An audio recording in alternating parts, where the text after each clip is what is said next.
రాష్ట్ర వ్యాప్తంగా ఇవాళ లక్షలాది మంది ఆటో డ్రైవర్లు అవస్థలతో కొట్టుమిట్టాడుతూ ఉన్నారు. ఇప్పటికే ఈ కాంగ్రెస్ ప్రభుత్వం వచ్చిన తర్వాత 93 మంది ఆటో డ్రైవర్లు ఆత్మహత్య చేసుకున్న విషయాన్ని కూడా నేను ప్రభుత్వం దృష్టికి కూడా అసెంబ్లీలో కూడా తీసుకొచ్చినాను.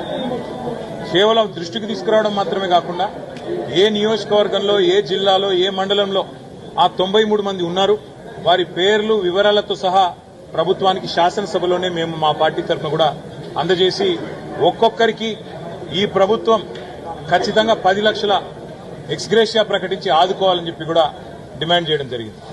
ఎందుకు అంటే ఇదే ప్రభుత్వం, ఇదే కాంగ్రెస్ పార్టీ ఎలక్షన్లకు ముందు అరిచేతిలో వైకుంఠం చూపెట్టింది ఆటో నడుపుకునే అన్నదమ్ములకి.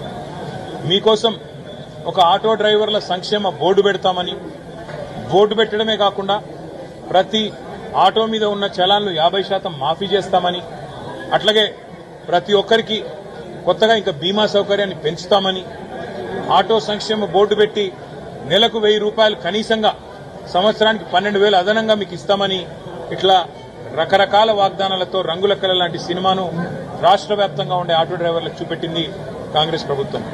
కానీ ఈరోజు వాస్తవ పరిస్థితి ఏంటి అంటే 93 మంది మరణించినా, శాసనసభలో నిలదీసినా, నష్టపరిహారం ఇవ్వాలని డిమాండ్ చేసినా దున్నపోతు మీద వానబడ్డట్టున్నది తప్ప కనీసం ఇప్పటిదాకా ఉలుకు లేదు, పలుకు లేదు, స్పందన లేదు.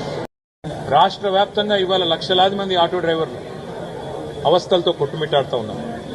ఇప్పటికే ఈ కాంగ్రెస్ ప్రభుత్వం వచ్చిన తర్వాత 93 మంది ఆటో డ్రైవర్లు ఆత్మహత్య చేసుకున్న విషయాన్ని కూడా నేను ప్రభుత్వం దృష్టికి కూడా అసెంబ్లీలో కూడా తీసుకొచ్చినాను. కేవలం దృష్టికి